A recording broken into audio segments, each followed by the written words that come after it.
أعوذ بالله من الشيطان الرجيم. بسم الله الرحمن الرحيم.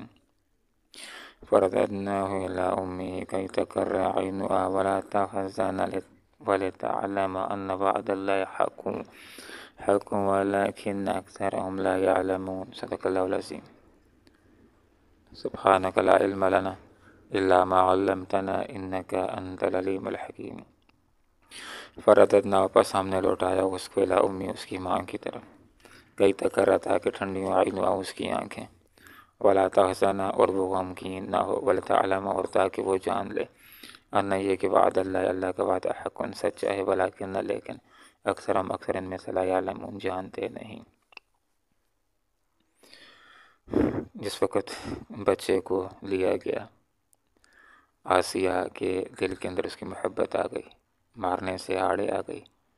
اس کو انہوں نے اپنے گھر کے اندر رکھنے کا فیصلہ کر لیا۔ اب بچے کے دودھ پینے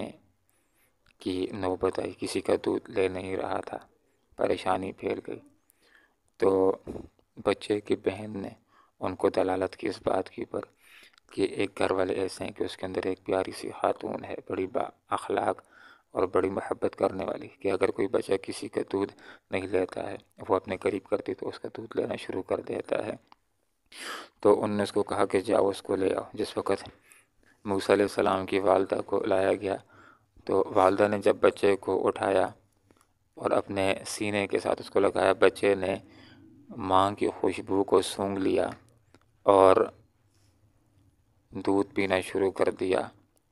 تو بچہ ان کے حوالے پرورش کے لیے کر دیا گیا اور ساتھ ہی اس کا خرچہ بھی طے ہو گیا۔ تو یہاں پر یہ بات ذکر کر دی، فرددنا ہم نے لوٹایا اس کو الی امہ اس کی ماں کی طرف، کئی تقر عینها تاکہ اس کی آنکھیں ٹھنڈی ہوں۔ جب ماں ہو، بچہ اگر اس کا گم ہو جاتا ہے، دور چلا جاتا ہے، تو اس کا سینہ جلنا شروع ہو جاتا ہے اور اس کو بڑے حزن ہوتی ہے، تکلیف ہوتی ہے، لیکن جب بچہ ہو، اس کے پاس ہو، تو اس کو دیکھتی ہے، اس کی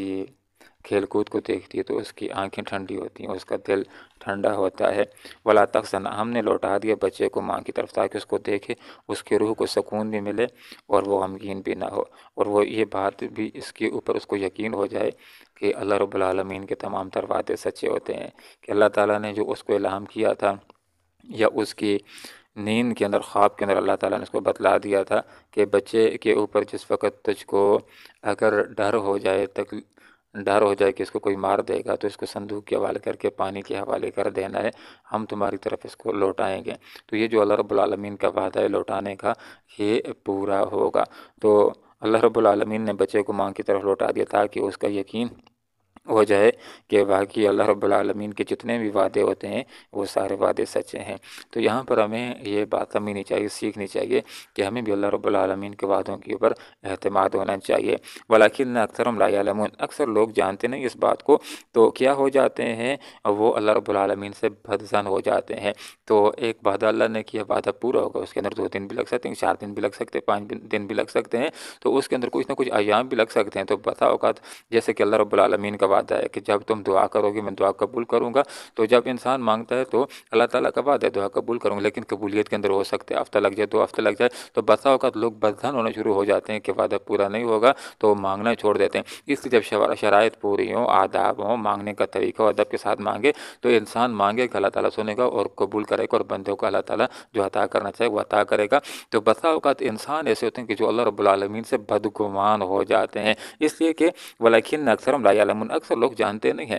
تو اس لیے جو بھی اللہ رب العالمین کا وعدہ ہے تو اللہ تعالیٰ اپنے وعدے کی خلاف ورزی نہیں کرتا۔ اللہ کے وعدے کے اوپر انسان کو اعتماد ہونا چاہیے کہ اللہ تعالیٰ نے یہ بات کہہ دی ہے کہ مجھے یاد کرو میں تمہیں یاد رکھوں گا، تو اس وعدے کے اوپر انسان کو پورا اعتماد ہونا چاہیے کہ میرا کام یہ ہے کہ میں اللہ کی بندگی کا حق ادا کر دوں، آگے جس وقت میرے اوپر کوئی مسئلہ آئے گا صرف ہاتھ اٹھانے کی انشاءاللہ دیر ہوگی اور اللہ تعالیٰ میرے دعاؤں کو سنے گا اور اللہ تعالیٰ قبول کرے گا اور میرے مسائل کو حل کرے گا۔ یا اللہ تعالیٰ کا وعدہ ہے کہ تم شکر کرو گے تو میں نعمت میں اضافہ کر دوں گا۔ تو اگر انسان شکر ادا کرتا ہے پھر بھی نعمتوں میں اضافہ اگر بالفرض وقتی طور پر نہیں ہو رہا تو بدظن ہو کر کے ناشکریوں کی طرف نہ آ جائے، شکر گزاری کے راستے کو اپنائے رکھے، آج نہیں تو کل اللہ تعالیٰ اس کی نعمتوں کے اندر اضافہ کر دے گا، اس لیے کہ اللہ تعالیٰ کی طرف سے آزمائشیں بھی ہوتی ہیں، ہر طرح کی آزمائشیں ہوتی ہیں۔ تو یہاں پر یہ بات ذکر ہے کہ ان وعد اللہ حق، اللہ کا وعدہ سچا ہے، تو جو بھی اللہ رب العالمین کا وعدہ، اللہ کا یہ وعدہ ہے کہ میں نے تم کو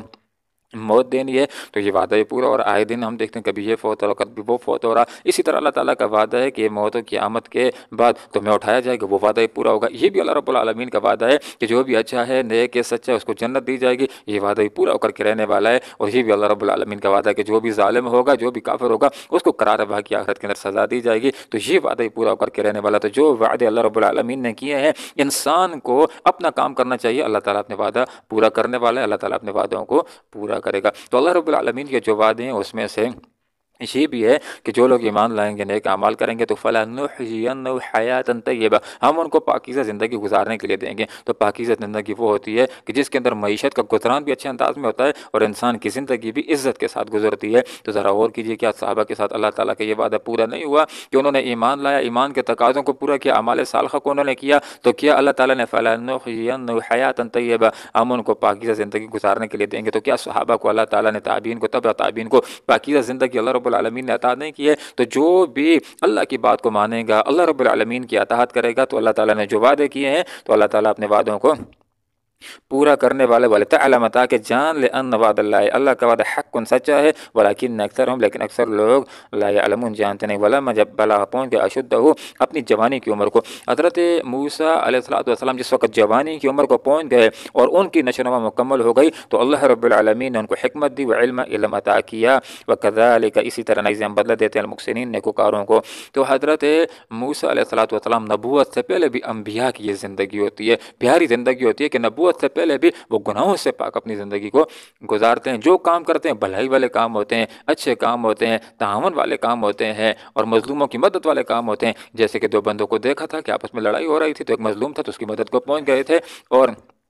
جو بھی معاشرے کے اندر اچھے کام ہوتے ہیں، خیر کے کام ہوتے ہیں، تو وہ کرنے والے، تو محسن اسی کو کہا جاتا ہے کہ جو اچھی کارکردگی دکھانے والا ہوتا ہے، جو اچھا ہوتا ہے۔ تو جو بھی اچھا ہوتا ہے، اچھے کام کرنے والا ہے، ہر طرح کے گندے کاموں سے بچنے والا ہے، اس کو محسن کہتے ہیں۔ تو جو محسن ہوتا ہے، اللہ تعالیٰ اس کو حکمتیں عطا کرتا ہے، اور اللہ تعالیٰ اس کو علم عطا کرتا ہے، اللہ تعالیٰ فہم عطا کرتا ہے، بہترین قوت فیصلہ عطا کرتا ہے۔ تو اللہ رب العالمین نے یہ نعمتیں حضرت موسیٰ علیہ السلام کو عطا فرمائی تھیں، اور پھر بعد کی زندگی کے اندر اللہ رب العالمین ان کو نبوت کے منصب سے بھی سرفراز فرمایا۔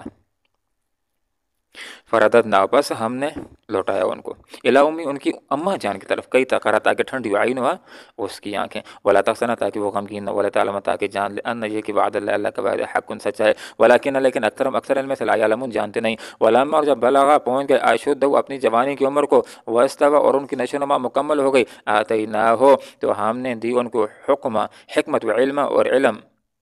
وکذالک، اسی طرح نجزی ہم بدلہ دیتے ہیں المحسنین، نیکوکاروں کو۔ اللہم ربنا آتنا فی الدنیا حسنہ وفی الآخرۃ حسنہ وقنا عذاب النار۔